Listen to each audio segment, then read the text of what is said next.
Boa noite. Eu me chamo Marisabel. Atualmente eu estou no terceiro período do curso de História na Universidade Veiga de Almeida. E esse vídeo é um trabalho para a disciplina de Imperialismo e Independência na África, do professor Giovanni. O assunto do meu vídeo é a ocupação britânica no Egito e seria recomendado a uma turma de terceiro ano do ensino médio.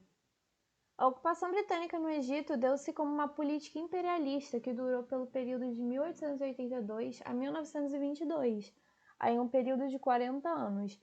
Mas para a gente entender essa ocupação, a gente primeiro precisa entender o que é o imperialismo. O imperialismo é uma política de dominação e expansão cultural, territorial e econômica de uma nação sobre as outras. Um importante capítulo dessa política foi a Conferência de Berlim, que ocorreu em 1884, que foi onde as potências europeias repartiram os territórios africanos à sua vontade de dominação. Porém, em 1881, frotas britânicas já se encontravam no Canal de Suez para tentar assegurar a dominação no local.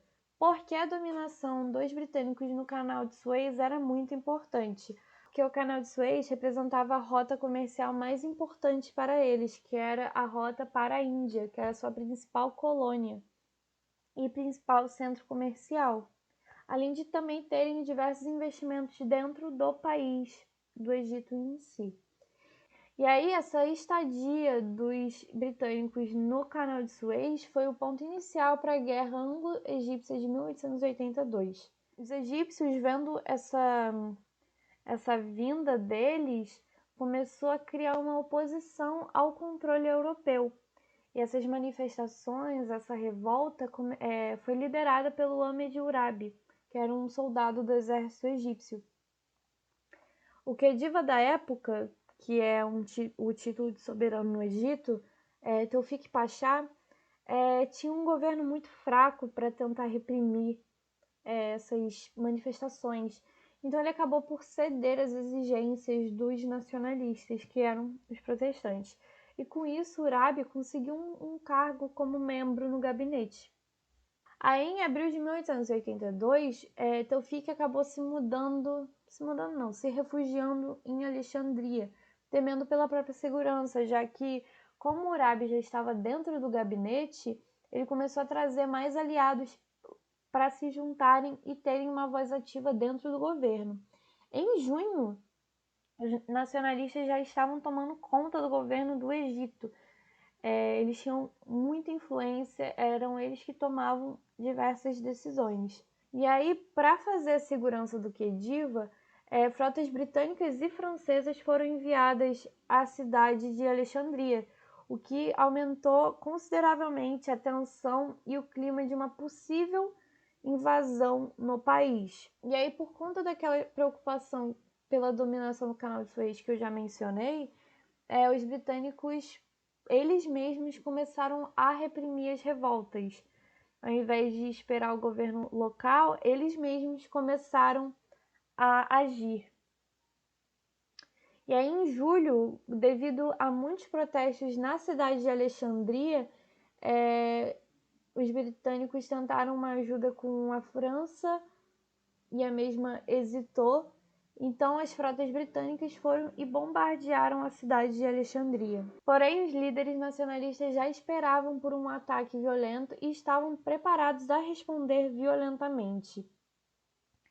E aí, o governo britânico já estava decidido a empregar força armada de qualquer jeito, convidou a França a ajudar, a mesma recusou, fez o mesmo convite à Itália, que também recusou. E aí, novamente, agindo sozinha, enviou as tropas do Sir Garnet Wolseley até Tel Quebir, que é uma região próxima do rio Nilo,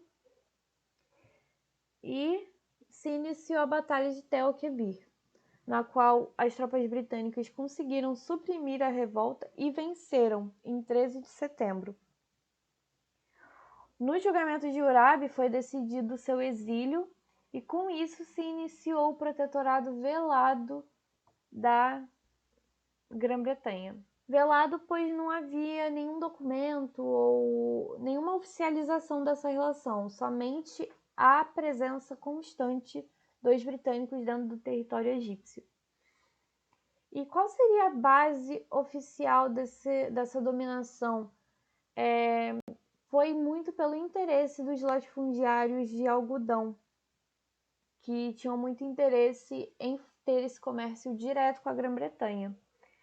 Porém, como a população era, em sua maioria, de fé muçulmana, começaram a reagir de maneira muito negativa à sua administração e política está sendo controlada por uma nação cristã. E aí, com o começo da Primeira Guerra Mundial, lá em agosto de 1914, os egípcios tinham uma esperança de que, após esse conflito, os britânicos evacuassem do território. E aí, por isso que eles fizeram uma aliança para lutarem contra o Império Otomano.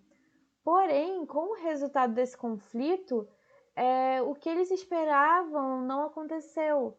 E aí começou justamente o protetorado oficial da Grã-Bretanha no Egito.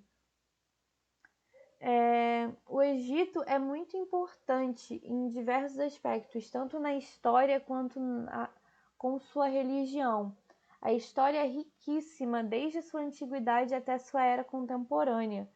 E em questão de religiosidade, o Egito tem a maior nação muçulmana do Oriente Médio. É a sede da Universidade de Al-Azhar, no Cairo, que é o centro do pensamento e da lei islâmica, e também teve um papel fundamental na liderança do movimento anticolonialista.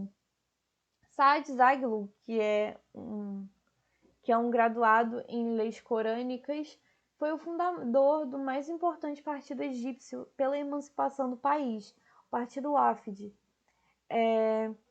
E aí, quando o armistício foi assinado em 11 de novembro de 1918 entre as potências centrais e os aliados ocidentais, Zaghloul foi quem começou a pressionar o Alto Comissariado Britânico, que era quem estava comandando o Egito na época, a retirarem as suas tropas do país. Esse sentimento nacionalista começou a crescer muito depois que o presidente norte-americano Woodrow Wilson promoveu os 14 pontos, principalmente pelo 11º, onde dizia que os povos dominados, ao se livrarem de seus dominadores, deveriam seguir pela estrada da autodeterminação.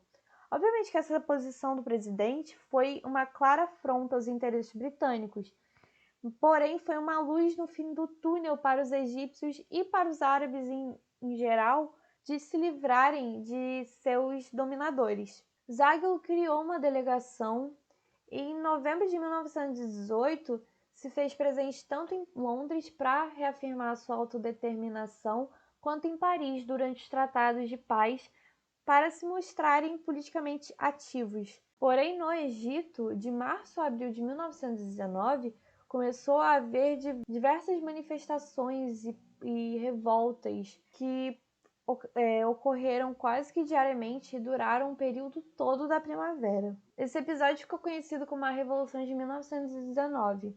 Uma coisa muito interessante sobre isso foi a presença ativa das mulheres nas manifestações, que foram lideradas pela Huda Sharawi, que era uma voz muito ativa no feminismo e foi muito importante para o feminismo egípcio na primeira metade do século XX.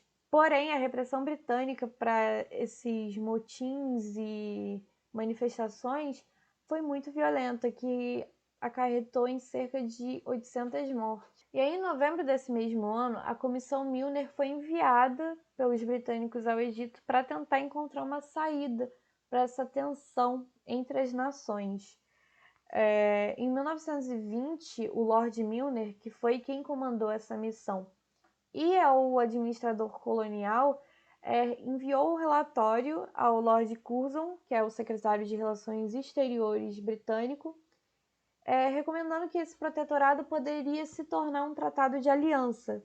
Como resultado disso, Curzon concordou em receber uma missão dirigida por Zaghloul e Adli Pasha para discutirem essas propostas. Essa missão chegou em Londres em junho de 1919 e o acordo foi concluído só em agosto. E aí, em fevereiro de 1921, o parlamento britânico aprovou esse acordo e convidou o Egito a enviar outra missão a Londres para concluir esse tratado. Adli Pasha que liderou essa missão. Porém, os britânicos deixaram muito claro a importância da continuação da dominação no canal de Suez. E aí Curzon tentou persuadir os colegas no gabinete, mas ninguém estava disposto a mudar de ideia. Então essa missão do Adil Pasha acabou por retornar para o Egito com um sentimento de decepção. Em dezembro de 1921, as autoridades britânicas que estavam localizadas no Cairo impuseram a lei marcial. Então as manifestações voltaram com muita violência. E por conta desse nacionalismo muito forte, que já era muito presente nos egípcios, e por sugestão do alto comissário Lord Allenby, o Reino Unido finalmente declarou unilateralmente a independência do Egito em 28 de fevereiro de 1922, abolindo o protetorado e estabelecendo que o Egito é um reino independente. Sarvat Pasha, que era da dinastia dos outros Khedivas, tornou-se primeiro-ministro. A influência britânica, no entanto, continuou muito forte na política do Egito, promovendo reformas administrativas, fiscais e governamentais. A Grã-Bretanha manteve o controle da zona do canal, do Sudão e da proteção externa do Egito. E essa relação se manteve até a Revolução Egípcia de 1952, liderada pelo general Gamal Nasser, na qual finalmente conseguiu expulsar definitivamente as tropas britânicas do país, conseguindo plena independência de fato. Então, muito obrigada por assistir o vídeo. Espero que tenham gostado. E é isso, muito obrigada.